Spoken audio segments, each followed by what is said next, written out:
Good morning, students. Welcome to Learners Academy.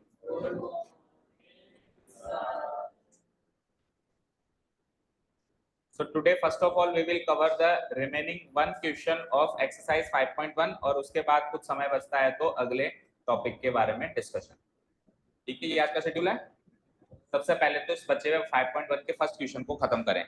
वैसे ये not so important question है from examination point of view. इसमें केवल और केवल इतना पूछ रहा है कि गिवन जो रियल लाइफ सिचुएशंस हैं, ये कुछ गिवन रियल लाइफ सिचुएशंस हैं, ये एपी बनाती है या नहीं बनाती है। जैसा कि कल हमने लास्ट क्वेश्चन किया था, क्वेश्चन नंबर 4, उसमें भी हमने ये चेक किया था कि ये एपी बन रही है कि नहीं बन रही है। डिफरेंस क्या है, वहां पे एक सीक्वेंस बना बनाया दिख गया, बस चेक करना है। यहाँ पे पहले सीक्वेंस बनाना है और फिर चेक करना है। सो आई वंडर ये क्वेश्चन नंबर 1 कैसे है इस एक्सरसाइज का। ये तो लास्ट होना चाहिए भाई। पहले चेक करना सिखाओ, उसके बाद बना के चेक करना सिखाओ ना। जैसे हम बाकी linear equation and quadratic equation में सॉल्व करते थे, पहले इक्वेशन सॉल्व करना सीखते थे, बाद में वर्ड प्रॉब्लम्स आती थी। इसमें ये पता नहीं कैसे पहले। एनी हाउ, हमको तो सॉल्व करने से मतलब है। ठीक है, तो एक एक रियल लाइफ सिचुएशन को पढ़ना है और पढ़ पढ़ के कुछ सीक्वेंस बनाना है 3 या 4 टर्म्स का। फिर वो 3 या 4 टर्म्स का जो सीक्वेंस है वो एपी में कन्वर्टेबल है, वो चेक करना है, या नहीं है तो नहीं चेक करना। ठीक है, क्वेश्चन एक बार इंस्ट्रक्शंस पढ़ो। In which of the following situations does the list of numbers involved make, क्या लिखा हुआ है आगे, make an arithmetic progression and why भी बताना है। why मतलब वही कॉमन डिफरेंस सेम है तो एपी है, और कॉमन डिफरेंस सेम नहीं है तो एपी नहीं है। तो लिस्ट ऑफ नंबर्स बनानी है, पहले सीक्वेंस बनाना है और उसके बाद चेक करना है। शुरू करें पहला क्वेश्चन। देखो क्या कह रहा है, टैक्सी फेयर के क्वेश्चंस हमने इक्वेशंस वाले चैप्टर में भी किए हैं, करीब करीब ऐसे ही होंगे। After each kilometre when the fair is ₹15 for the first kilometre and 8 for each additional kilometre. समझ आया? एक पहले किलोमीटर का फेयर तो है 15 रुपया, और हर एक एडिशनल किलोमीटर जैसे जैसे चलोगे तो 8-8 रुपया उसका एक्स्ट्रा फेयर है हर एक किलोमीटर का। तो ये जो वारदात होगी हमारे साथ, ये एक एपी बनाएगी नहीं बनाएगी, इस वारदात को पहले लिस्ट ऑफ नंबर्स में कन्वर्ट करें एंड देन चेक करो कि वो एपी होगा या नहीं होगा। वैसे कुछ हिंट्स पकड़ लो। देखो, जब इक्वल चीजें बढ़े तब वो एपी होती है। स्टार्टिंग से फर्क नहीं पड़ता, ऐसे मत सोचो सर स्टार्टिंग तो 15 से हो रही है। स्टार्टिंग किसी से भी हो सकती है, बाद में दूसरी तीसरी चौथी टर्म में अगर वो इक्वल चीज से बढ़ रही है या घट रही है तब तो वो एपी बनेगी। ऑब्वियसली इसमें 8-8 रुपए बढ़ रही है, ऐसा सेकंड में भी 8 बढ़ी, थर्ड में भी 8 बढ़ी, फोर्थ में, बाद में तो 8-8 ही बढ़ी ना। स्टार्टिंग 15 से, उससे क्या मतलब। तो ये एपी बनाएगी। तो पढ़ते ही वैसे हमको पता चल जाना चाहिए कि ये एपी बनाएगी। अब प्रेजेंटेशन की बात करें तो प्रेजेंटेशन की बात करते हैं। आ जाओ, लिखो लिखो साथ में। सबसे पहले तो हम क्या करेंगे, पहले किलोमीटर का जो फेयर है उसको A1 मान लेंगे। क्या मान लेंगे? A1। दूसरे किलोमीटर का फेयर A2, तीसरे किलोमीटर का फेयर A3, चौथे किलोमीटर का फेयर A4, ऐसे करके 3 से 4 टर्म्स बनाए और देखेंगे फिर A1। हाँ, पहले टर्म का जो फेयर है वो फर्स्ट टर्म ही तो होगी। The taxi fare after each kilometre. अच्छा, आप ये कह रहे हो कि सेकंड किलोमीटर के बाद तो पहले किलोमीटर का फेयर भी जुड़ेगा।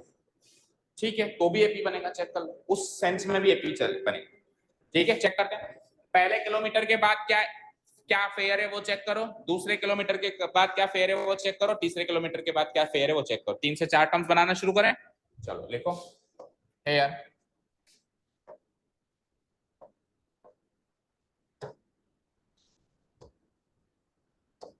Fair after first kilometre, fair after first kilometre, taxi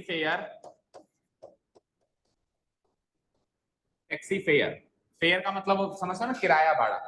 ठीक है ना, taxi fare after each kilometre कह रहा है ना, तो आफ्टर फर्स्ट किलोमीटर ले लो पहले। After 1 kilometre, after first kilometre कितना गिवन है हमको? ₹15 बोलो, और इसको A1 मान लो, यहीं पे लिख दो। दैट इज, ये हो गया हमारा A1। ये कितना है? ₹15। डन। 1 किलो आफ्टर, देखो उसने क्वेश्चन किस लैंग्वेज में दिया है, taxi fare after each kilometre. 1 kilometre चल गए उसके बाद आपका क्या किराया बना, फिर दूसरा किलोमीटर चल गया, अब इस पोजीशन में आपका क्या किराया बना, फिर तीसरा किलोमीटर चल गया, इस पोजीशन में आपका क्या किराया बना। तो ये जो लिस्ट ऑफ नंबर्स बन रही है ये एपी है या नहीं, समझ गए? किलोमीटर चलने के बाद तो उसी लैंग्वेज में थोड़ा सा हम जवाब भी देंगे। आफ्टर फर्स्ट किलोमीटर फेयर कितना है? ₹15। तो A1 तो हो गया मेरा 15। अब यहां से 8-8 रुपए बढ़ेगा, सेकंड किलोमीटर का किराया कितना हो जाएगा 8 रुपया पहले से, मतलब पहले वाला तो 1 किलोमीटर तो चल ही गए तो 15 तो लग ही गए, अब 2 किलोमीटर चलेंगे तो 15 वो भी लगेंगे और 8 वो भी लगेंगे, ठीक है। एंड टैक्सी फेयर सेम वही चीज after second kilometre, after second kilometre, that is, इसको A2 लिख सकता हूं, बोलो। तो इसमें क्या होगा, 15 रुपए तो है ही सही पहले और 8 रुपए और जुड़ गए, so what it is rupees, बोलो 20। डन। 2 किलोमीटर अगर मैं चल गया तो मेरे को 23 रुपए किराया देना पड़ेगा। डन। अब 3 किलोमीटर चल के देख लेते हैं। And taxi fare after third kilometre, that is A3 and no one will mark comma like this, है ना। ये मैं आपका और मेरा टाइम सेव करने के लिए मार्क कर रहा हूँ, आप चाहो तो उस जगह छोड़ देना, घर जाके कर लेना, कोई प्रॉब्लम नहीं, बट एग्जाम में या नोट्स में ऐसे कॉमास नहीं मिलने चाहिए मुझे किसी की नोट में, है ना। A3। तो अब तीसरे किलोमीटर तक 3 किलोमीटर मैंने यात्रा तय कर ली, तो 2 किलोमीटर की यात्रा 23 रुपए थी। अब 1 किलोमीटर और चल गया तो 8 रुपए और जुड़ जाएंगे, क्योंकि बाद में तो 8 ही जुड़ते हैं। तो इट इज लाइक रुपीज, बोलो 31। अब देखो आपको एपी है या नहीं है वो चेक करने के लिए क्या करना होता है, कॉमन डिफरेंस सेम है या नहीं। तो कॉमन डिफरेंस सेम है या नहीं है ये चेक करने के लिए एटलीस्ट 2 ऑप्शंस होने चाहिए कॉमन डिफरेंस के। भाई ऑप्शन ही एक पकड़ा तो आपको कैसे पता चलेगा कि सारे ऑप्शंस में सेम है या नहीं, तो एटलीस्ट 2 ऑप्शंस के लिए आपको एटलीस्ट 3 टर्म्स चाहिए, यस और नो। एटलीस्ट 2 ऑप्शंस के कॉमन डिफरेंस के लिए आपको एटलीस्ट 3 टर्म, तो यहां से आपका काम हो सकता है, लेकिन टू बी सेफ आप चाहो तो एक टर्म और बना लो। बाकी अगर आप जल्दी में हैं, मान लो टाइम कम है, तो आप इतना करके A1 A2 A3 से भी चेक कर सकते हो, क्योंकि 2 ऑप्शन मिल गए कॉमन डिफरेंस के, 2 ऑप्शन में भी अगर वो सेम है तो वो AP बनेगा। चलो, लेकिन अभी तो हमारे पास टाइम है, अगर आपके पास एग्जाम में टाइम नहीं हो तो इतना करके आप आगे बढ़ सकते हो। तो अभी हम एक स्टेप और बना लेते हैं, लास्ट, है ना। And taxi fare after 4th kilometre, that is, उसको हम A4 से मार्क कर सकते हैं। तो A3 तक का किराया कितना था 31 और 8 और जोड़ दो बेटा, सो इट इज लाइक, ठीक है। सो A1 इक्वल टू क्या आया, लिख दो एक बार एक ही सीरीज में 15, A2 इक्वल टू क्या आया बोलो 23, A3 कितना आया बताओ 31 एंड A4 कितना आया, इसके आगे ऐसे भी लिख देना, ये लिख दो ना, जब इसके आगे ऐसे भी लिख देना एंड सो ऑन, और ऐसे चलता जा रहा है एंड सो ऑन, और इधर भी लिख देना एंड सो ऑन।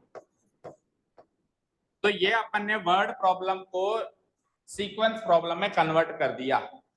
अब ये क्वेश्चन 4th नंबर क्वेश्चन के बराबर हो चुका है। ऊपर क्या हुआ भूल जाओ, आपको 4th नंबर क्वेश्चन में 4 टर्म्स 3 टर्म्स दे रहा था और आपको एपी है या नहीं है वो चेक करना था, सेम टू सेम अब इधर से भी वो कब, हाँ चेक करो, और वो तो होगा ही होगा, बनाते बनाते पता चल जाता है कि होगा नहीं होगा, है ना। ठीक है, तो मैं क्या लिखूंगा ना, कॉमन डिफरेंस निकालो, जैसे कल वाले लास्ट क्वेश्चन में निकाल रहे, 3 ऑप्शन मिल जाएंगे, 4 टर्म्स है तो 3 ऑप्शन मिल जाएंगे। कॉमन डिफरेंस जिसको हम डी बोलते हैं, that is D equal to, बोलो जनरल फॉर्मूला क्या होता है, वेयर n ग्रेटर देन 1। चलो तो यहां से 3 ऑप्शन ले रहा हूं मैं, पहला ऑप्शन हो जाता है A2 माइनस A1, दूसरा ऑप्शन ले रहा हूं मैं और लगा के A3 माइनस A2, और तीसरा ऑप्शन ले रहा हूं मैं और लगा के A4 माइनस, डन। ओके चलो, पुट द वैल्यूज, A2 है मेरे पास 23 माइनस 15, ठीक है। ओके, और इधर आओ, A3 है मेरे पास 31 माइनस का 23 एंड A4 है मेरे पास 39 and minus 31, so it is like 23 minus 15 is 8, 31 minus 23 भी 8, और सिंपल सा लॉजिक है, जब 8 8 जोड़ के आगे बढ़े हो तो कॉमन गैप तो 8 का होगा ही होगा। बनाते बनाते उनको खुद को मतलब इतना कर लेते हैं ना, 2-3 स्टेप तो उनको पता चल जाता है कि एपी बनने वाला है नहीं बनने वाला। अब बाकी की तो फॉर्मेलिटी होती है। क्लोजिंग स्टेटमेंट हम लिखेंगे इसमें, और आ गया। एक तो कल वाला ही लिखेंगे, पहले तो कल वाला ही स्टेटमेंट लिखेंगे क्लोजिंग स्टेटमेंट।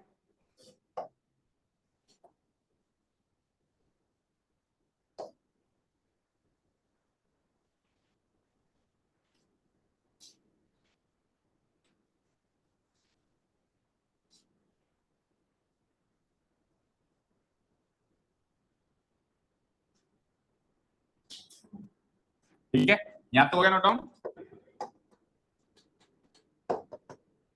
टाइम हो गया, यहां तक हो गया नोट डाउन। इसके बाद आप क्लोजिंग स्टेटमेंट लिखेंगे।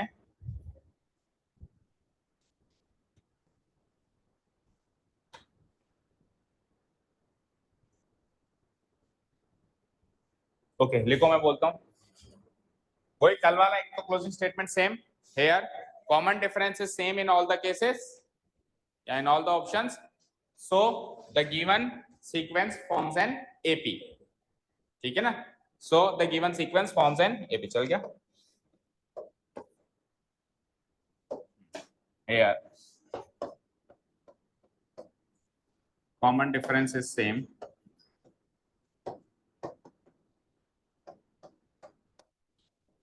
is same in all the cases, so hence yeah, so the given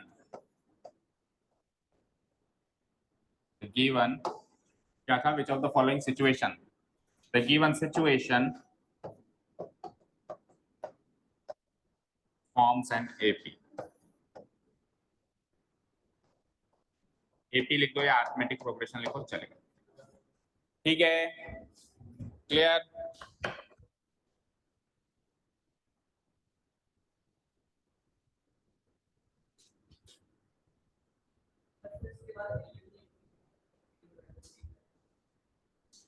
उसने थोड़ा कहा कि अगले टर्म्स बताओ, उसने तो बस पूछा है कि सिचुएशन एपी बनती है कि नहीं बनती है, दैट्स इट। उसके आगे का क्वेश्चन है ही नहीं।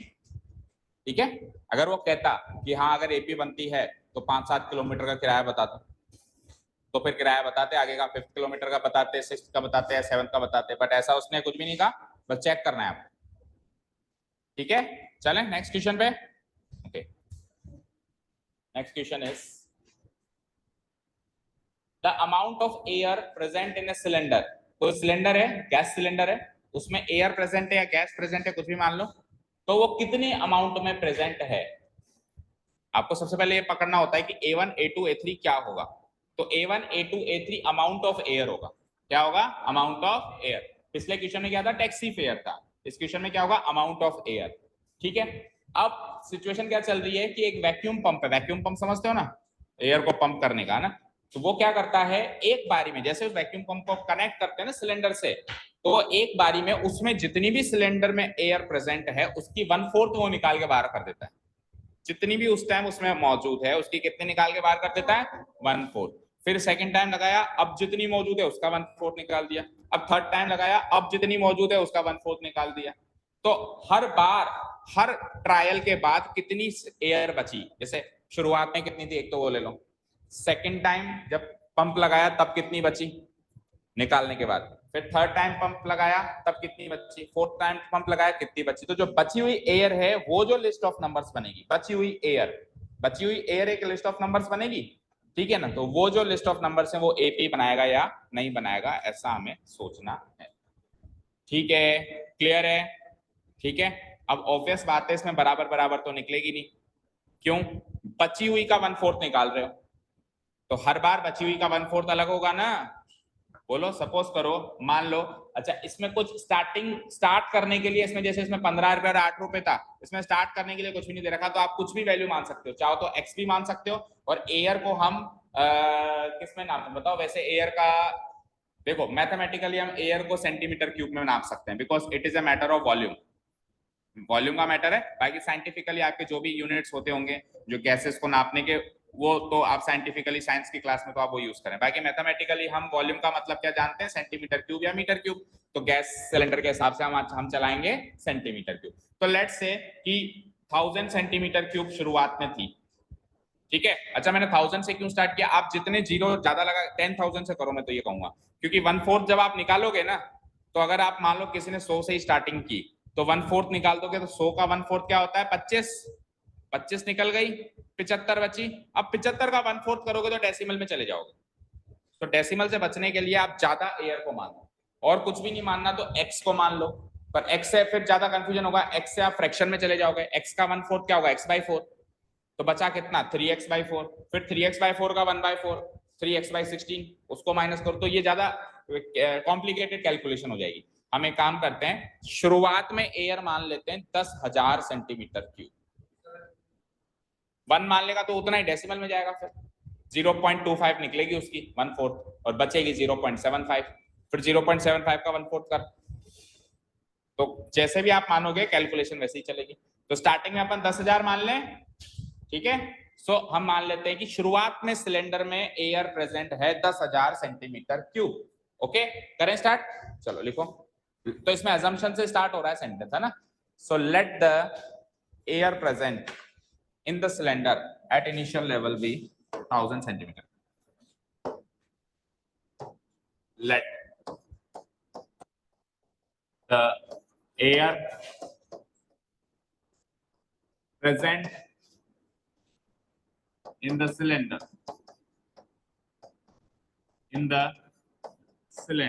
initially मतलब शुरुआत में, initially या at initial level भी लिख सकते हो, initially B कितना मान लिया मैंने 10,000 सेंटीमीटर। अब 1 लाख मान लो और सेफ होना चाहते हो, मतलब ज्यादा से ज्यादा मानो, ठीक है। उसमें क्या होगा कि आपकी कैलकुलेशन डेसिमल में नहीं जाएगी, डेसिमल में नहीं जाएगी तो आप फील गुड करोगे, डेसिमल में जाने के बाद आपकी कैलकुलेशन थोड़ी सी कॉम्प्लिकेटेड हो ही जाती है, ठीक है। तो 10,000 सेंटीमीटर क्यूब से स्टार्टिंग हो गई, लेकिन उसने क्या कहा था, टर्म्स को आपको पंप लगाने के बाद जो एयर बची वो टर्म्स लेनी है, ये A1 मत मान लेना इसको, ये A1 नहीं होगी, क्योंकि पंप तो लगा ही नहीं अभी तक। पंप लगने के बाद एयर क्या बची वो है टर्म्स में, देखो पढ़ो, the amount of air present in a cylinder when A vacuum pump removes 1/4 of the air remaining in the cylinder. Remove करने के बाद रिमेनिंग क्या बची वो है मेरी टर्म्स, तो अभी तक तो पंप लगा ही नहीं है ना, ये तो शुरुआत में। अब पंप लगाओ, हटाओ, बचाओ, जो बच जाएगी वो है A1, फिर दोबारा लगाओ, हटाओ, बचाओ, जो अगली बार बच जाएगी वो है A2, फिर A3। समझ गए, क्लियर है। चलो तो अब पंप लगा रहे हैं और 1/4 को रिमूव कर रहे हैं, ठीक है। नाउ एयर रिमूव्ड, एयर या अमाउंट ऑफ एयर लिख सकते हो, air remove by the pump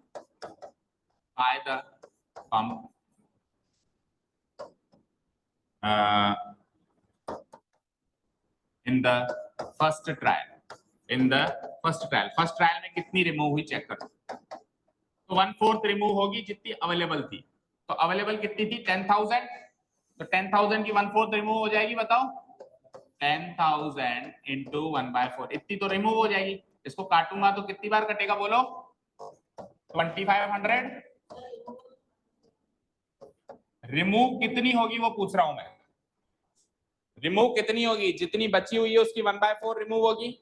तो बची हुई स्टार्टिंग में मैंने 10,000 मानी, मान लो मैं बाजार से लेके आया सिलेंडर, उस टाइम 10,000 थी उसमें, कंपनी की पैकिंग में लिखा हुआ है 10,000 सेंटीमीटर क्यूब। अब वैक्यूम पंप लग गया तो रिमूव कितनी करता है वो एक बार में, बची हुई की 1/4, तो 10,000 की 1/4 रिमूव करेगा। 10,000 की 1/4 करेंगे तो 2500 आ जाएगा, 1/4। काट लो उसको 4 से, काट लोगे, अभी मैं काटूंगा थोड़ा कंजेस्टेड सा दिखाई देगा, काट लोगे ना, 2500 सेंटीमीटर क्यूब तो हट गई। अब बची कितनी, and air remaining in the cylinder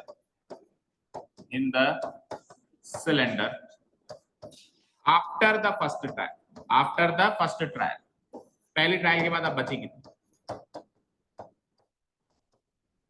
after the first trial, इसको मानना पड़ेगा A1, ये है पहली टर्म। जो बचेगी वो, ठीक है। तो A1 क्या हो जाएगा बताओ, टोटल कितनी थी 10,000, निकाली कितनी 2500, तो कितनी एयर बच गई 7500। समझे क्या?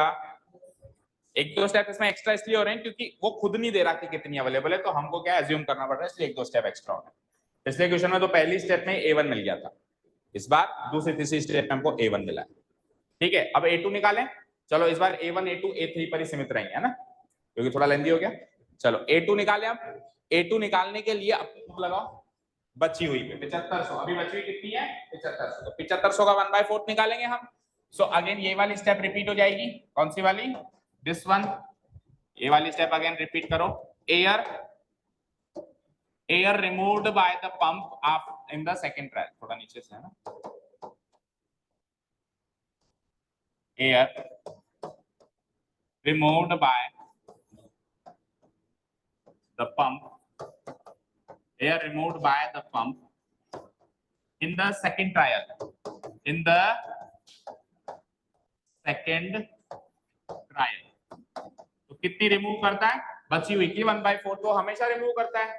अभी इससे पहले कितनी बची हुई है 7500, तो उसकी 1/4 रिमूव करेगा, इसकी 1/4 कैलकुलेट करो, 4 1 जा 4, तो देखो 10,000 लिया तो भी ऐसा लग रहा है कि शायद डेसिमल में जा सकते हैं हम अभी, है ना, 10,000 लिया तो भी लग रहा है कि शायद डेसिमल में जा सकते हो, तो आप 1 लाख से भी स्टार्ट कर सकते हो। ओके चलो एनीवेज, 4 1 जा 4, 35 बचा, 4 8 जा 32, फिर 30 बचा, 4 7 जा 28, 1875 राइट सेंटीमीटर क्यूब। अब अगली बार तो 100% वो डेसिमल में जाएगा ही जाएगा, तो एक जीरो बढ़ा देंगे, एक जीरो बढ़ा देते हैं, चलो एक एक जीरो बढ़ा दो, 1 लाख से स्टार्टिंग कर दो, 25,000 गई, 25,000 गई 1 लाख में से, 75,000 बची, तो अभी 75,000 में से गई तो 18,750 गई एक तरीके से, एक एक जीरो सब में बढ़ा दिया ताकि अगली टर्म में हम डेसिमल में ना, और अगर आपको पसंद है डेसिमल में जाना और आप कंफर्टेबल है तो जा भी सकते हो। ओके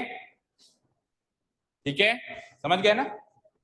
सो 18,750 तो रिमूव हो रहा है, अब बचा कितना वो होगा A2, A2 क्या होगा, बची हुई एयर, रिमूव की हुई एयर जो है वो टर्म्स नहीं है, टर्म्स क्या है, बची हुई एयर, तो 75,000 में से इतनी तो रिमूव हो गई, तो बची कितनी कर दे माइनस, तो ये वाली स्टेप रिपीट होगी, अब this one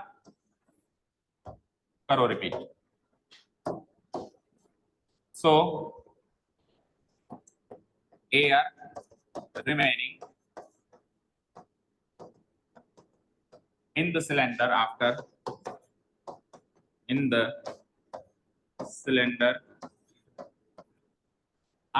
the second trial,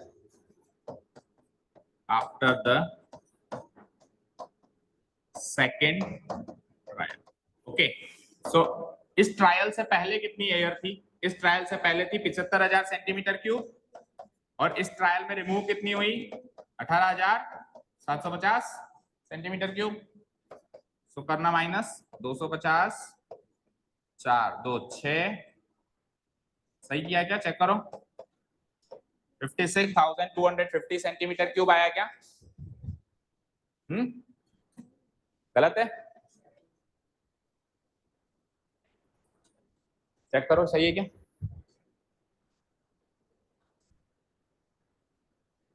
सही है, माइनस करने भी यही आ रहा है। तो ये A2 है, लिखा नहीं मैंने, दैट इज A2, ये A2 है।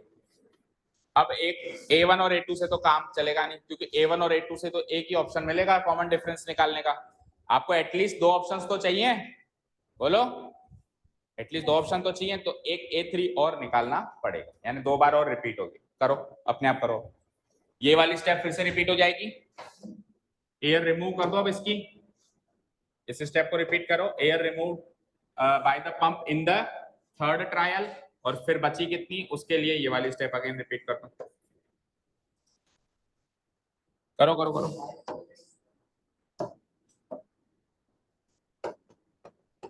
Air remove by the pump, करो करो, in the third trial,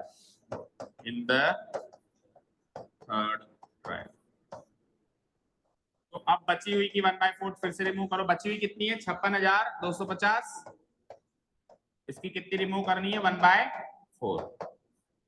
decimal में चला गया क्या यहीं पे ही?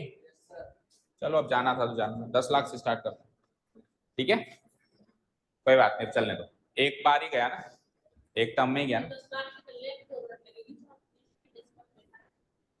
अरे तो थोड़ा बहुत तो डेसिमल से डील कर लो, कोई बात नहीं। अगर आपको करना है पर्सनली तो आप कर सकते हो ना, अभी हम सबको नहीं करवा रहे।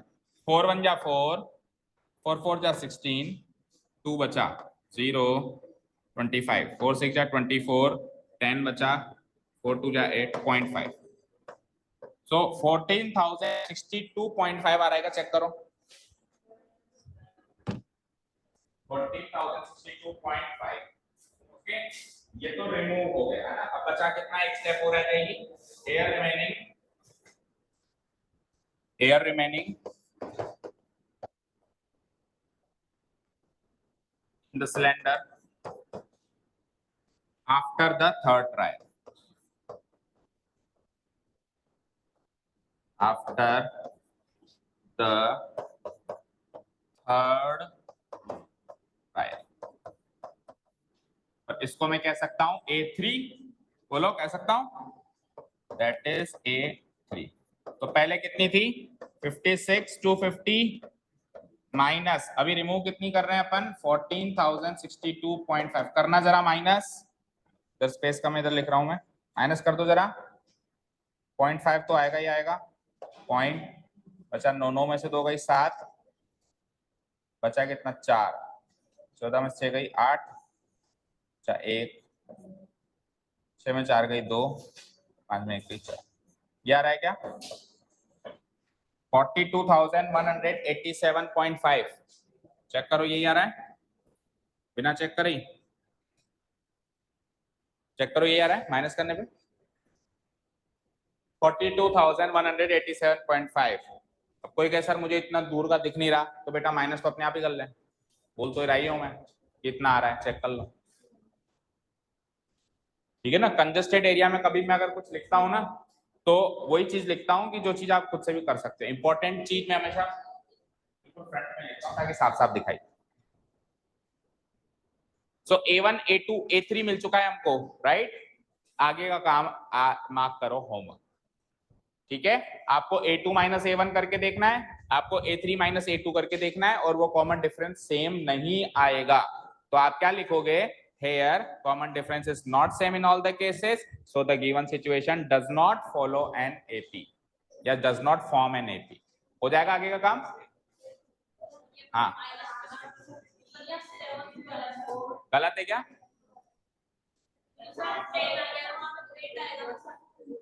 0.5 भी तो है,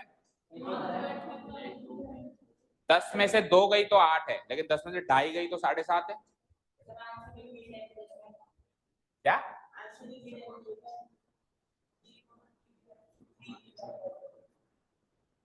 क्वेश्चन क्या है, क्वेश्चन में तो ये बताना है अपने को कि एपी बनती है कि नहीं बनती, तो यस आ रहा है कि नो आ रहा है, नो आ रहा है, दैट्स इट। अब वो उसने V से चालू किया, उसने वॉल्यूम को देखो इधर देखो, उसने इसको V मान लिया, अब V पे सोल्व करते जाओ, V/4, फिर V माइनस V/4, फिर उसका भी 1/4, हमने एक न्यूमेरिक टर्म से स्टार्ट कर दिया, ठीक है क्लियर।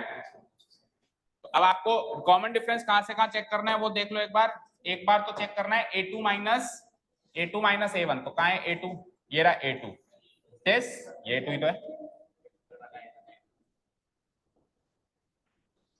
बेटा, ये तो रिमूव की हुई एयर है, रिमूव करने के बाद बची क्या, वो लेनी है टर्म्स। सबसे पहले 10,000 थी, रिमूव हो गई 2500, बची क्या, ये तो ये है A1, लिखा तो हमने A1, फिर ये तो रिमूव की है, ये तो हमने रिमूव की है, बची क्या, ये है A2, फिर ये रिमूव की है, यही तो है मेन चीज इस क्वेश्चन में, कि आपको टर्म्स क्या लेनी है, वो क्वेश्चन को अच्छे से रीड करना है। क्वेश्चन क्या कह रहा है, the air remaining in the cylinder after the pump removes 1/4 air, तो रिमेनिंग को आपको टर्म्स मानना है, रिमेनिंग वाली स्टेप को पकड़ो, ये रिमेनिंग वाली स्टेप, ये रिमेनिंग वाली स्टेप, ये रिमेनिंग वाली स्टेप, ये जो 3 स्टेप्स है इसमें जो फिगर मिल रहा है वो है A1 A2 A3, तो आपको क्या करना है A2 माइनस A1 करना है, और उसके बाद फिर आपको क्या करना है A3 माइनस A2 करना है, ये है A3। हाँ, ये अब आगे का काम क्वेश्चन नंबर 4 की तरह कन्वर्ट हो गया। इसमें से इसको माइनस करोगे तो कुछ अलग माइनस में फिगर आएगा, कॉमन डिफरेंस नेगेटिव आएगा, और इसमें से भी इसको करोगे तो भी नेगेटिव आएगा, लेकिन फिगर मिसमैच होगा। मुद्दा ये नहीं है कि फिगर नेगेटिव आ रहा है, मुद्दा ये है कि कॉमन डिफरेंस मिसमैच आ रहा है। आएगा तो माइनस में ही, क्योंकि जो एपी है वो कम हो रही है। तो इसमें से इसको माइनस करोगे नेगेटिव समथिंग आंसर आएगा, इसमें से इसको माइनस करोगे नेगेटिव समथिंग आंसर आएगा, वो मिसमैच हो गया, therefore it does not form an AP. Clear है क्या? हो सकता है आगे का काम? बोलो लीजा, पीछे से ईशानी, हो सकता है आगे का काम? इसके बाद तो बची हुई चीज वही, so A1 equal to this, A2 equal to this, A3 equal to this, कल वाले कॉपी पेस्ट करना है क्वेश्चंस को, मतलब प्रोसेस को। चले थर्ड क्वेश्चन पे। आपको एक बार बता दिया करना क्या है, फिर तो अब आपको मेरे हिसाब से ये करने में ही प्रॉब्लम है, आगे तो कुछ करने में प्रॉब्लम नहीं है ना। क्वेश्चन नंबर, भव्या समझ आया? कर लेगा आगे का काम? कर ही लिया यार। क्वेश्चन नंबर थर्ड देखना जरा, क्वेश्चन नंबर थर्ड देखियो, थर्ड देखना। The cost of digging, digging मतलब खड्डा खोदना, जमीन को खोदना, ठीक है। The cost of digging a well, एक कुआं खोद रहे हैं हम, तो कुआं खोदने का खर्चा लगता है, ऐसे थोड़ा ना कोई खोद के दे देगा। आजकल तो मशीन आ गए, आजकल तो कुएं खोदते ही नहीं है पहली बात, आजकल तो बोरवेल होती है, बोरिंग होती है, पर उसको खोदने का भी, उसको बनाने का या उसको करने का भी कॉस्ट होती है, खर्चा आता है।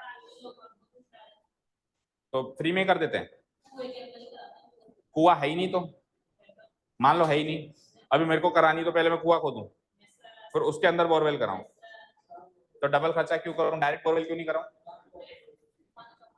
उससे पानी कम आता है। ओके ठीक है, तो जहां 1 लाख का खर्चा 2 लाख का पड़ जाएगा वहां, पर कुएं खोदने का तो और ज्यादा खर्चा आता है, कुएं खोदने का बहुत ज्यादा खर्चा आता है। चलो देखो, the cost of digging a well, एक कुआं खोदने का खर्चा, after every metre of digging.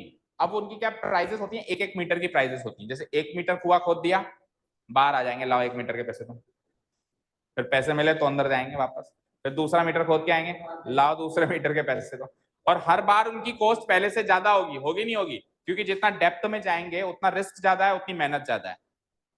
समझ गए? अभी मैं कह दूं किसी को 4 फीट खड्डा खोद, तो उसकी कीमत मान लो 1 फुट की, मान लो 100 रुपए, और मैं उसको कहूं 10 फीट खोद, तो 1 मीटर की 100 रुपए नहीं लेगा, फिर वो ज्यादा लेगा। ये सिंपल सी बात है ना। तो वो क्या कह रहा है, every metre of digging when it cost ₹150 for the first metre. Question number 1 की कॉपी हो गई, तो पहले मीटर की प्राइस क्या है, 150 मीटर, और उसके बाद हर एक मीटर की प्राइस 50-50 रुपए बढ़ाते जाओ, यानी पहले मीटर के 150 लगेंगे साहब, दूसरे मीटर के 200 लगेंगे, तीसरे मीटर के 250, देन 300, देन 350, देन 400। ये प्राइसेस हैं उनकी हर एक मीटर के बाद डिगिंग करने की। तो ऑब्वियस बात है, बराबर बराबर बढ़ रहा है तो एपी होगा ही होगा, पढ़ते ही पता चल जाना चाहिए। ठीक है, स्टेप्स देखें इसके। The cost of digging a well after every metre of digging, after कह रहा है यानी 1 मीटर खोदने के बाद उस जगह मेरे को देखनी है मेरी प्राइस क्या आ रही है, ठीक है। फिर 2 मीटर खोदने के बाद उस जगह मुझे देखनी अब मेरी प्राइस क्या आ रही है, आफ्टर एवरी कह रहा है ना। अच्छा एक चीज और सुनो, after every metre of digging कह रहा है, तो टोटल करना पड़ेगा क्या पिछले पिछले वाले रेट का। जैसे मान लो 1 मीटर पे प्राइस क्या होगी, 150 रुपया, तो 2 मीटर पे प्राइस क्या होगी, 200, तो 200 में 150 नहीं जुड़ेगा, क्योंकि टोटल कॉस्ट नहीं कह रहा है वो। समझ गए ना क्या हो रहा है? तो यही पकड़, वो तो ये कह रहा है the cost of digging a well after every metre, every metre की कॉस्ट चाहिए मुझे, तो एवरी मीटर की कॉस्ट, 1 मीटर की, 2 मीटर की, 3 मीटर की, 4 मीटर। तो A1 हो जाएगा 150, A2 200, A3 250, 300, ऐसे चलता जाएगा। तो ये तो पूरा होम क्वेश्चन ही होमवर्क मार्क करो, करवाऊं? क्वेश्चन नंबर 1 इसके तो स्टेप्स भी क्वेश्चन नंबर 1 से कॉपी पेस्ट हो रहे हैं, ठीक है। जैसे उसमें taxi fare after each kilometre था, इसमें टैक्सी, इसमें cost of digging after first metre, the cost of digging after second metre, the cost of digging after third metre, 50-50 जोड़े जाओ पहले वाले से। समझ गए? क्लियर है? चलो फोर्थ वाला देखो, अब फोर्थ वाला इंपॉर्टेंट मार्क करो। पहले क्वेश्चन रीड करते हैं। क्वेश्चन है the amount of money in the account every year, हर साल आपके खाते में कितना पैसा है, मतलब साल के अंत में आपके खाते में कितना पैसा है, इनकी लिस्ट ऑफ नंबर्स बनानी है। जैसे पहले साल के एंड में आपके खाते में कितना पैसा है वो A1 हो जाएगी, फिर दूसरे साल के एंड में आपके खाते में कितना पैसा है वो A2 हो जाएगा। The amount of money in the account every year, हर साल आपके अकाउंट में कितना पैसा है। When रुपीज 10,000 इज डिपॉजिट, आपने इनिशियली कितना डिपॉजिट किया 10,000 आपने इनिशियली डिपॉजिट किया, और बैंक आपको किस हिसाब से रेट दे रही है, मतलब इंटरेस्ट दे रही है, इंटरेस्ट समझते हो, ब्याज, ब्याज दे रही है किस हिसाब से, क्या 8% साल का पर एनम, 8% पर एनम, एक साल का 8%। जो बाजार में हम पैसे लेते हैं किसी से उधार, वो पता है किस रेट से चलता है 2% महीने का, तो साल का कितना हुआ 24, तो बैंक सस्ता देती है, देखो 24 का 8 का 1/3 ही दे रही है ना। तो अगर हम बाजार से किसी से पैसे लेके आते हैं ना, तो आपने सुना होगा एक टर्म आती है 2 रुपया सैकड़ा, एक कैसे लिया 2 रुपए सैकड़े के हिसाब से लिया, सुनी होगी आपने मम्मी पापा भाई बहनों को बात करते हुए कभी सुना होगा। सो 2 रुपए सैकड़े का मतलब होता है एक महीने का 2%, एक महीने का, और यहाँ पे बैंक पूरे साल का ही कितना ले रही है 8%, ठीक है। तो बैंक ब्याज हमेशा बाहर वाले ब्याज से सस्ता होता है। फिर लोग बाग बाहर से क्यों लेते हैं, बैंक से क्यों नहीं लेते, क्योंकि हर कोई एलिजिबल नहीं होता बैंक से लेने के लिए, हर कोई बैंक से लेने के लिए एलिजिबल नहीं होता। तो बैंक से नहीं मिलेगा, किसी को जरूरत है तो फिर बाहर से किसी से लेगा, प्राइवेट से जो ज्यादा। अब बैंक से एलिजिबल कौन होता है, जिसका 1 नंबर का बिजनेस हो, हाँ जिसका काम 1 नंबर में हो। 1 नंबर मतलब उसकी सारी इनकम गवर्नमेंट को शो होती हो। अब जैसे मान लो गवर्नमेंट सर्वेंट है तो उसकी 1 नंबर में इनकम आती है, या बिजनेसमैन ने भी अगर अपनी बिलिंग वगैरह ढंग से कर रखी है, रेगुलर ITR फाइल करता है, तो उसकी भी 1 नंबर का काम हो गया। अब जो 2 नंबर का काम करेगा, 2 नंबर का काम करने का मतलब होता है ब्लैक मनी में काम करना, मतलब आप जो इनकम है गवर्नमेंट को शो नहीं कर रहे हो। क्यों नहीं कर रहे हो, टैक्स देना पड़ेगा। जैसे मान लो मंत्री है, या मान लो कोई गवर्नमेंट सर्वेंट ही है, मान लो गवर्नमेंट सर्वेंट ने रिश्वत ले ली, अब रिश्वत ले ली तो बताएगा थोड़ी ना कि ITR में साहब मेरी इस साल की इनकम में 50 लाख और जोड़ो, ये मैंने रिश्वत ली है, बताएगा क्या, वो छुपा के रखेगा, छुपा के रखेगा, तो वो ITR में शो नहीं हुई, तो शो नहीं हुई तो उसके एवज में उसको लोन नहीं मिल सकता। वो नहीं कह सकता मेरी 50 लाख की इनकम है लाओ लोन दो, 1 नंबर में थोड़ी ना बता तो नहीं सकता, समझ गए। तो एलिजिबल कौन होता है, जिसका 1 नंबर का काम है। ईमानदार पर्सन जो है वो एलिजिबल है बैंक से लोन लेने के लिए। जो बेईमान है उसको प्राइवेट लेना पड़ेगा, तो प्राइवेट लेना पड़ेगा तो ज्यादा रेट ऑफ इंटरेस्ट देना पड़ेगा, जो भी मार्केट में चल रही है। अभी 1.5 रुपया सैकड़ा चल रही है शायद, है ना। ओके एनीवेज, चलो। तो amount of money in the account every year 10,000 deposit किया, कंपाउंड इंटरेस्ट। चलो पहले तो मुझे बताओ what is the difference between compound interest and simple interest, तब जाके हम आगे की बात कर सकेंगे।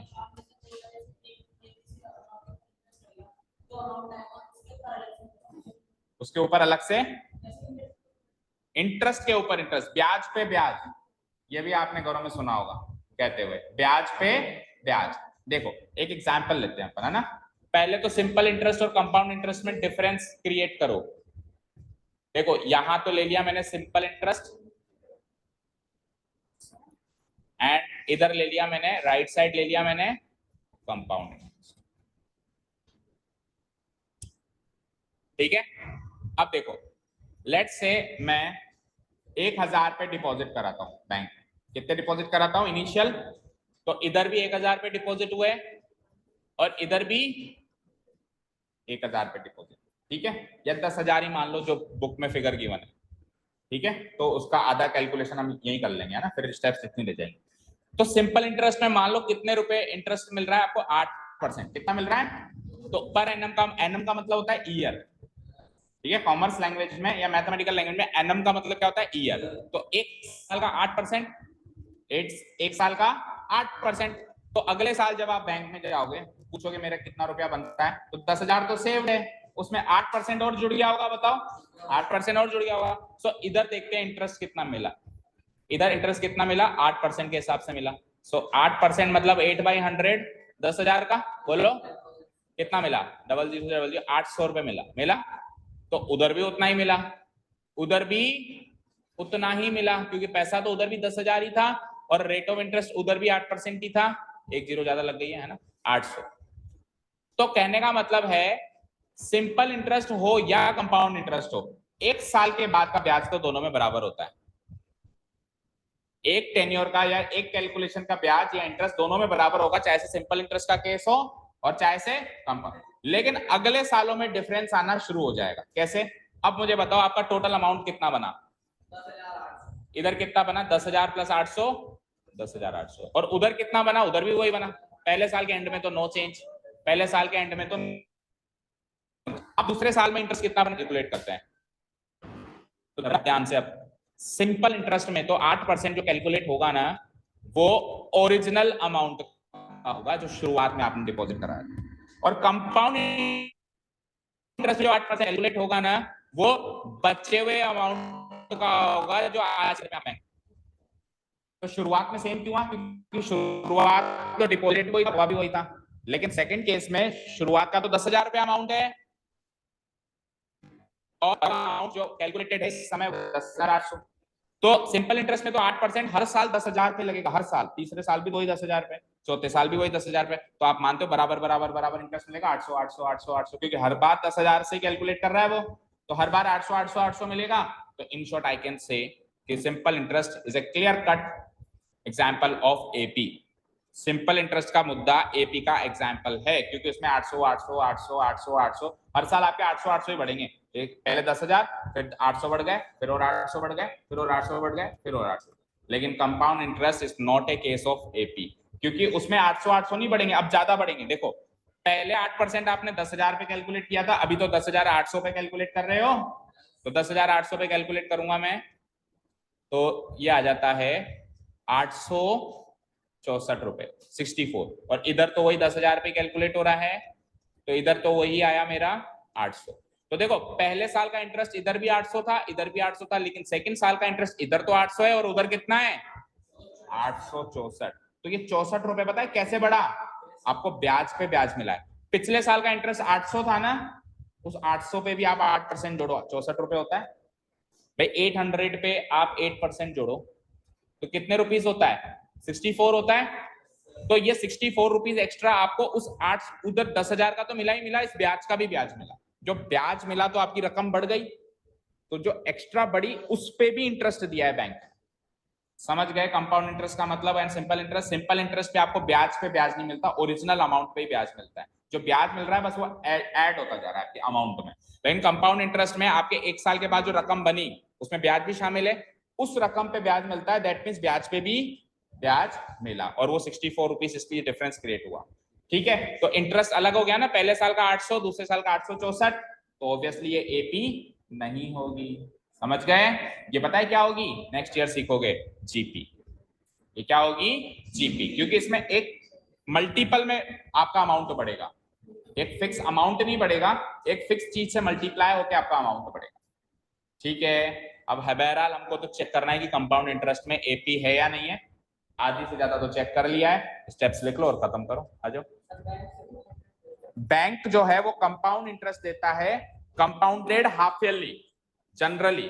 अब हर एक बैंक का, पर्टिकुलर बैंक के कुछ अलग स्पेसिफिक रूल्स हो सकते हैं, कोई क्वार्टरली दे, कोई हाफ ईयरली दे, बाकी जनरली बैंक्स क्या देते हैं, हाफ ईयरली या क्वार्टरली, दो ही सिस्टम चलते हैं कंपाउंड इंटरेस्ट। फॉर एग्जांपल आपको 8% का ब्याज है, आपको 8% का ब्याज है, तो एक साल का 8% है, तो आधे साल का 4% होगा, तो वो 6 महीने में 4% ब्याज तो दे देगा, दे दिया। अब ब्याज मिलने से रकम बढ़ गई, तो अगले 6 महीने में उस अमाउंट का ब्याज मिलेगा, यानी वो जो 6 महीने का ब्याज मिला उस ब्याज पे अगेन ब्याज मिलेगा। तो कंपाउंड इंटरेस्ट तो मिलता है, लेकिन कैलकुलेट कब करना है वो मुद्दा है। समझ आया क्या, देखो मेरी बात सुनो, जितना जल्दी आप कैलकुलेट करोगे उतना फायदा है आपको। ध्यान से सुना, एक सिंपल सा लॉजिक है, बनिया बुद्धि है सिंपल सी। देखो अब अगर सपोज करो मैंने किसी को पैसे दिए, मैंने किसी को पैसे दिए, अब मैंने उसको क्या कहा कि एक साल में तेरा 8% ब्याज है, साल के एंड में जो रकम होगी, अगले साल तू कंटिन्यू करते पैसे दे देता है तो ठीक है, अगर तू कंटिन्यू करता है तो साल के एंड में जो तेरी रकम होगी उसका 8% फिर जोड़ूंगा। ठीक है, समझ गए। अब सपोज करो मैं साल में ना जोड़ के ब्याज को 6 महीने में ही जोड़ लूं, तो मुझे फायदा है कि नहीं है, क्योंकि मैंने 6 महीने में जोड़ लिया, तो 6 महीने में जोड़ लिया तो 6 महीने का जो ब्याज मिला, अगले 6 महीने में उस 6 महीने वाले ब्याज पे भी ब्याज मिला, 4% तो मिलेगा, वैसे भी 4% ही मिल रहा था। देखो अगर मैं 400 पे डिवाइड करूं, टोटल 800 रुपए ब्याज होता है, इधर 400 इधर 400, 6 महीने का, तो सिंपल इंटरेस्ट में तो 400 400 800 मिलेगा। कंपाउंड इंटरेस्ट में क्या होगा, ये 400 मिला, इस 400 पे भी तो 8% ब्याज मिला, 32 रुपए एक्स्ट्रा, 8 4 जा 32, तो 832 रुपए मिला, वैसे 800 ही मिल रहा था, सिंपल इंटरेस्ट में 800 ही मिल रहा था, और अभी जो है 832 मिला, 32 एक्स्ट्रा मिला, क्योंकि वो जो 400 रुपए ब्याज 6 महीने का जुड़ा उस पर वापस 8% ब्याज लगा दिया। मतलब 8% कैलकुलेटेड एनुअली, फिर उसको डिवाइड कर लो आप, कैलकुलेटेड एनुअली है, अब वो डिवाइड कर लो आप, मल्टीप्लाई कर लो, कुल मिला के उससे ज्यादा मिला। आप सही कह रहे हो, 4% ही लगेगा ना, तो 4 4 जा 16, 16 रुपए ज्यादा मिला कुल मिला के बात की, पर ज्यादा तो मिला, समझ गए ना। तो जितनी जल्दी आप कैलकुलेट कर लोगे ना, मतलब एक साल में अगर आप 2 बार कैलकुलेट कर रहे हो तो ज्यादा फायदा है, 3 बार कर रहे हो और ज्यादा फायदा है, 4 बार कर रहे हो और ज्यादा फायदा है। मान लो आप हर महीने ही कैलकुलेट कर रहे हो तो हर महीने ब्याज मिल रहा है और ब्याज पे ब्याज मिल रहा है तो और ज्यादा फायदा है। समझ गए, क्लियर है।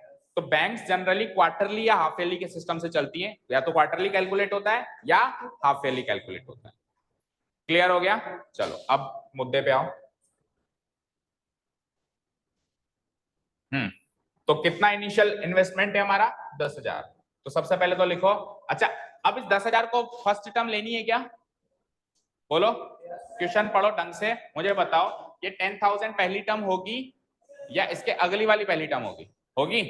ये क्या कह रहा है, amount of money in the account every year when ₹10,000 is deposited at compound interest at, तो खाते में तो 10,000 रुपया है ना, तो ये हमारी पहली टर्म होगी। ठीक है, वो ऐसे थोड़ा कह रहा है कि 1 साल के बाद आप कैलकुलेट करो, आफ्टरवर्ड कहीं पर भी नहीं आ रहा है इसमें। तो 10,000 ही मेरी पहली टर्म हो जाएगी, इनिशियल इन्वेस्टमेंट मेरी पहली टर्म हो जाएगी। एक साल मतलब पहले साल में मेरे पास इतना पैसा है, दूसरे साल में मेरे पास क्या पैसा होगा उसमें 8% जोड़ लेना, फिर तीसरे साल में उसका 8% जोड़ लेना, तो 3 टर्म्स बना लेते हैं। ओके बनाओ यार,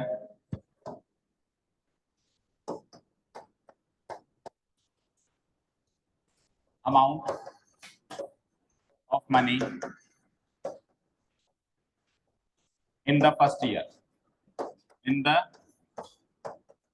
फर्स्ट ईयर, तो फर्स्ट ईयर में जो अमाउंट है उसको मैं A1 ले लेता हूं, दैट इज A1, और वो गिवन है आपको ₹10,000, ये आप सामने डाल देना गिवन। जैसे पिछली बार तो मैं अज्यूम किया था, इस बार अज्यूम करने की जरूरत नहीं है, गिवन है। ठीक है, अब रेट ऑफ इंटरेस्ट 8% है। Now interest earned, interest earned, interest earned कितना हो जाएगा हमारा 8%, तो 10,000 का 8% करो, 0 यानी 800, तो 800 रुपए जुड़ के सेकेंड ईयर में हमारे खाते में कितने पैसे हो गए। तो amount of money in the second year, amount of money in the first year के से अब हम सेकेंड ईयर में आ गए, और इसको मैं ले सकता हूं A2, इसको ले सकता हूं मैं A2। A2 क्या हो जाएगा, पहले तो 10,000 थे ही सही, और 800 रुपए ब्याज और मिल गया, यानी टोटल कितने हो गया 10,800, ये आ गया हमारा A2। A3 और बना दो,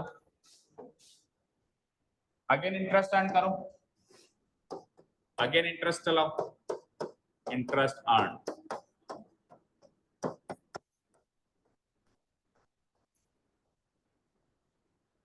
और आगे पर्सनल नॉलेज के लिए आपको एक चीज और बताएं, अगर आप इंटरेस्ट लेना चाहो तो अपन लोन लेते हैं, लोन, तो अगर अपन गवर्नमेंट बैंक से या किसी गवर्नमेंट ऑर्गेनाइजेशन से लोन लेते हैं तो अपने को सस्ता क्यों पड़ता है, और प्राइवेट किसी वेंडर से या प्राइवेट कंपनियां भी आजकल लोन देने वाली फाइनेंस कंपनियां, उनसे लेते हैं तो महंगा क्यों पड़ता है।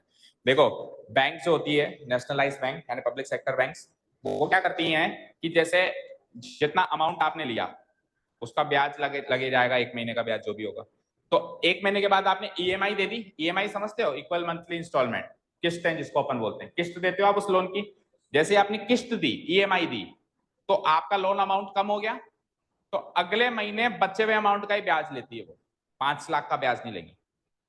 जैसे मान लो 10,000 ईएमआई दे दी, तो दे दी ना आपने, तो 490 बचा, तो 490 का ही ब्याज लगाएगी अगले महीने, फिर उसके अगले महीने 480 या जितना भी कम हो रहा है ना। लेकिन जो प्राइवेट कंपनियां वो पता है क्या करती हैं, पूरे टेन्योर में 5 लाख का 5 लाख ही ब्याज लगता रहता है, इसलिए वो बहुत महंगा पड़ता है। ठीक है, आप टोटल अमाउंट जोड़ोगे ना तो उससे कम से कम 2 से 3 गुना। फॉर्मल सेक्टर, जो हैं, जैसे गवर्नमेंट बैंक्स तो है ही सही, और कुछ कुछ रेप्यूटेड प्राइवेट बैंक्स इसमें शामिल है, जैसे एचडीएफसी, आईसीआईसी। प्राइवेट बैंक सारे नहीं कह सकता, कुछ अनरेप्यूटेड हैं, वो तो फिर वही ऐसा वाला हिसाब लगाते हैं, ठगने वाला, है ना।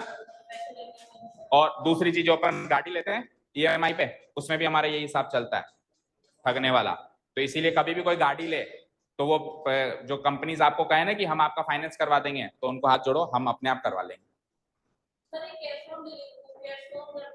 हाँ।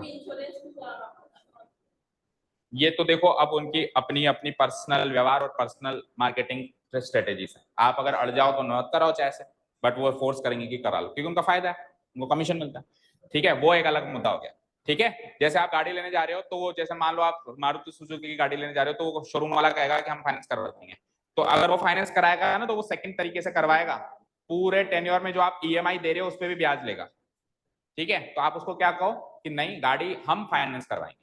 आप किसी भी गवर्नमेंट बैंक में मिलो, अपनी आईटीआर शो करो, अगर गवर्नमेंट एम्प्लॉय तो सैलरी स्लिप शो करो, आपको बैंक ऑटो लोन या कार लोन दे देगी, और आपके किस हिसाब से देगी, रिड्यूसिंग के हिसाब से देगी, जितना आपका बकाया है उसी पे आपका ब्याज लगेगा।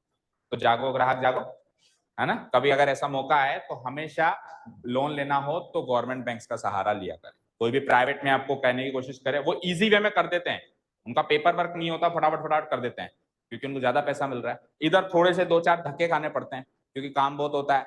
वो पेपर अगर उन्होंने, अब जैसे कोई पेपर की रिक्वायरमेंट है तो वो तो अपने हिसाब से खुद ही कर लेंगे, और इधर आपको मैनेज करना पड़ेगा। पर आजकल गवर्नमेंट बैंक भी अच्छी सर्विस देते हैं, ऐसी बात नहीं, उनके डीएसएस बने हुए हैं, वो सारा पेपर वर्क कंप्लीट कर देते हैं, ठीक है। ओके, इंटरेस्ट अर्न 10,800 पर 8%, तो ये हो जाएगा 864 ₹864। तो अब कितना अमाउंट है देखो, 100 amount of money in the third year. Third year में कितना देखते हैं,